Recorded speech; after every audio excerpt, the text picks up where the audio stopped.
नमस्कार, विंध्या टाइम्स में आपका स्वागत है और आपके साथ मैं श्रेया दोपहर तक की दो बड़ी खबरों के साथ हाजिर हुए हैं। और पहली खबर हमारे रीवा से। आज प्रधानमंत्री नरेंद्र मोदी ने मध्य प्रदेश के रीवा में ultra mega solar power plant का उद्घाटन किया है। वीडियो कॉन्फ्रेंसिंग के जरिए इस समारोह में प्रधानमंत्री नरेंद्र मोदी जुड़े थे। उनके साथ साथ वीडियो कॉन्फ्रेंसिंग के जरिए ही प्रदेश के मुख्यमंत्री शिवराज सिंह चौहान, राज्यपाल आनंदीबेन पटेल, तमाम लोग जुड़े थे। और वीडियो कॉन्फ्रेंसिंग के जरिए ही आज प्रधानमंत्री नरेंद्र मोदी ने अल्ट्रा मेगा सौर ऊर्जा प्लांट को देश को समर्पित कर दिया। आज सौर ऊर्जा प्लांट का लोकार्पण किया गया है।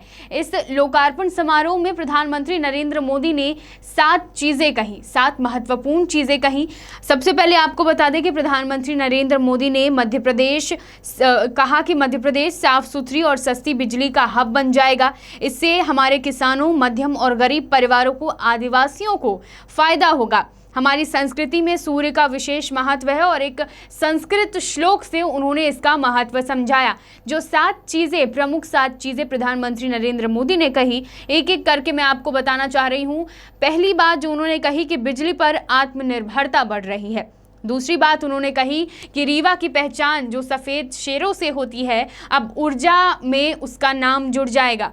तीसरी बात प्रधानमंत्री नरेंद्र मोदी ने कही कि सोलर एनर्जी में हम दुनिया के टॉप 5 देशों में पहुंचेंगे।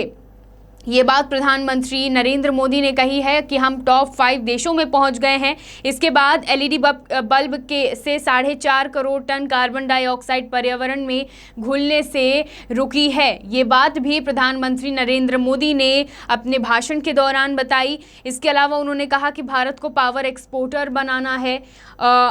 हम पूरे विश्व को जोड़ने में जुटे हुए, दुनिया की और मानवता की अपेक्षा को देखते हुए हम पूरे विश्व को जोड़ने में जुटे हुए हैं। जो ये 6 बातें थीं, ये प्रधानमंत्री नरेंद्र मोदी ने अपने भाषण में कही। और जो आखिरी बात थी, इस कोरोना संक्रमण काल को देखते उन्होंने जो अपने भाषण में आखिरी बात कही वो ये थी कि 2 गज की दूरी, चेहरे पर मास्क और हाथ को 20 सेकंड तक साबुन से धुलना, इन नियमों को हमेशा याद रखना है। सरकार हो या आम जन, हमें ये सारी गाइडलाइंस का पालन करना है और इन नियमों का पालन करना है। इसी के साथ प्रधानमंत्री नरेंद्र मोदी ने आज रीवा सोलर पावर प्लांट का उद्घाटन किया है और देश की जनता को समर्पित कर दिया है।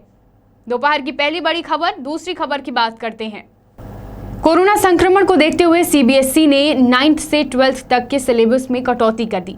अब इसी दिशा में एमपी बोर्ड भी आगे बढ़ रहा है और एमपी बोर्ड में 9th से 12th तक के जो क्लास हैं उनके सिलेबस में कटौती करने पर विचार कर रहा है।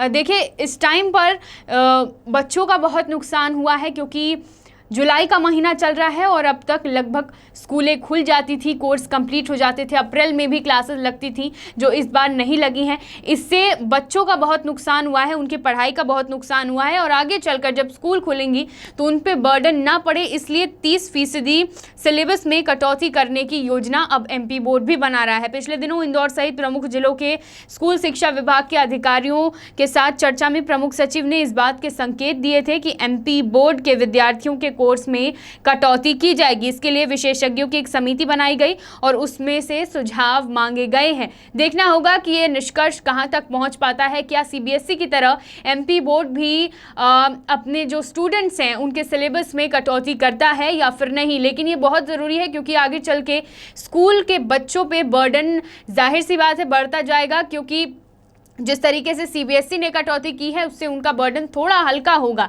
उसी तरीके से एमपी बोर्ड को भी इस पर विचार करना चाहिए और जहां तक है तो एमपी बोर्ड भी अब सिलेबस में कटौती कर सकता है। तो दोपहर की 2 बड़ी खबरें। इसी तरह की खबरों के लिए बने रहिए विंध्या टाइम्स के साथ। बहुत बहुत धन्यवाद।